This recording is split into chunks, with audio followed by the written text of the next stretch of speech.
Welcome everyone to the first ever long form video. Today I'm going to be talking about marking mags. I've got quite a few examples in front of you. I'll be talking about why you should, how you should, and things to consider, as well as some tips and tricks along the way. So let's get right into it.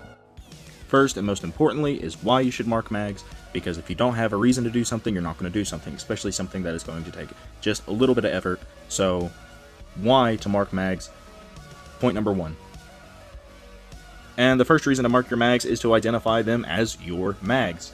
So on all of my mags, I've got my initials combined into this one unique symbol, a combination of T and M, which are my initials. And I do this in this unique pattern for the simple reason of, if on the very off chance that I did have someone come and have the same initials as me, and we were both looking for our mags, mine is unique with this symbol combining my initials. T is very common for a lot of first names, M is very common for a lot of last names, so the chances of me running into someone with the same first and last initial, not that unlikely in the grand scheme of things. So I've combined the T and the M together to make this unique symbol, and now this mag is mine and it cannot be mistaken for anyone else. The second reason I have to mark mags is for their intended use. So my D series mags are Gen 2 P mags with original mag pools modified onto them, and then my B series mags, for example, are my backups. They're kind of lower tier. I wouldn't want to go to these first, usually loaded with Full Metal Jacket, a mag I'm not scared to beat up on or get damaged at the range. My T series mags are basic Gen 2 P mags. That would be these two. I've got more in the series, so I just pulled out a few mags here. My D20 mags are, as the name would imply, similar to my D series mags. They live usually on my belt, so they do live in my kit. All my D mags live in my kit, but it's a 20 rounder, so it's a D20. HD mag, home defense. That's actually two right there. They're both marked, even though they're coupled together. And then my superior offset mag, SO. That's what that stands for. So the third reason to mark a mag is to identify the individual mag. So after the series I've put it in, I put the number, so D1, D2, D3 for example, T1, T2, B1, D20 number 1, and SO number 1. Same for pistol mags, that is T2, T3, and T1. That's to identify the individual mag. Now the reason you might want to mark and keep track of individual mags is because if you have a very reliable firearm that is having issues, such as a CZ P07 or a Glock or whatever, something not commonly known for having issues, and it's having issues, especially failures to feed or failures to eject or stovepiping, chances are that issue could be mag related. And if the issue is mag related, you want to be able to keep track of which mag is having the issue. So if I have never had a jam out of a firearm, and all of a sudden I have two failures out of D2, and then I go to the next range trip and I have another failure out of D2, and another failure out of D2, I'm not going to immediately discount my firearm as unreliable. I'm going to account for maybe the mag is causing some reliability issues. Going back a little bit into reason number 2, on top of your series, you can keep certain sets of ammo in your different series. So my superior offset is so named because it is offset from the rest of my mags in color and in function. The mag itself is superior, it's Gen 3, it's windowed, and so is the ammo. The ammo is superior, so this is my go-to mag for if I'm using my firearm defensively, and this mag doesn't go training with me after I've proved it is reliable. It doesn't do any training or any hard use, anything that will wear it down. Over time, it stays loaded and ready to go with quality defensive ammo.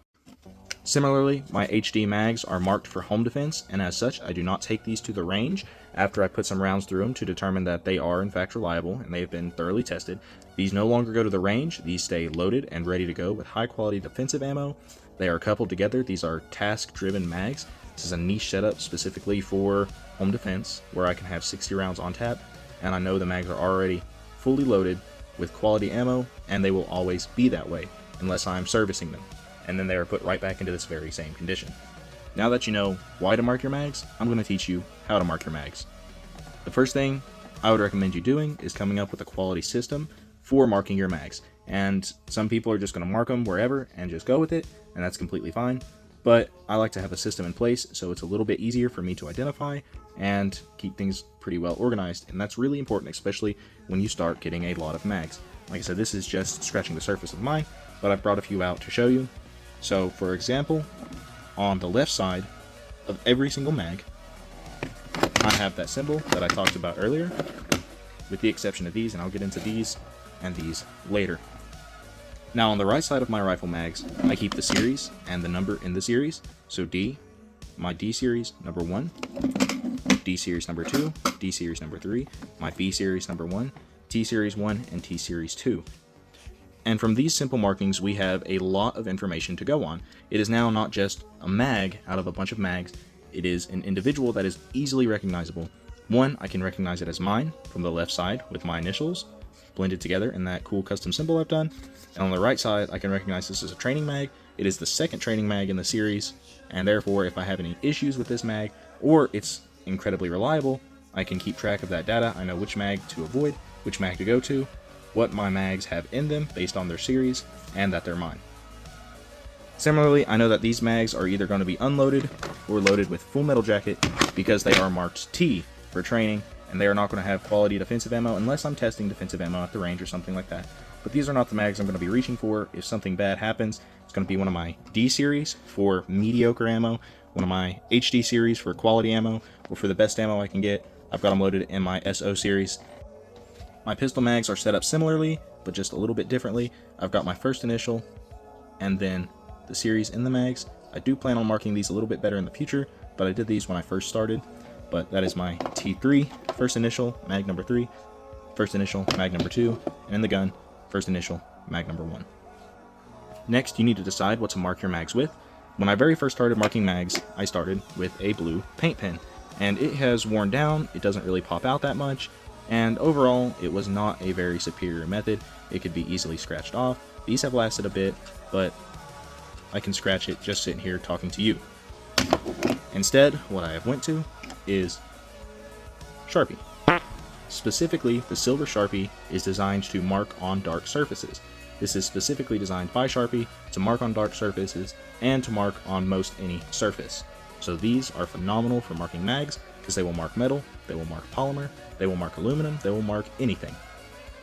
Once you have your system, when it comes to things like Gen 2 PMags, where there's just spaces to mark on, you can mark on them like so, just use your handwriting. However, there is something really cool with new Gen 3 PMags, and that is their dot matrix. This is designed to be marked, and you will see them at the bottom of all of your Gen 3 mags.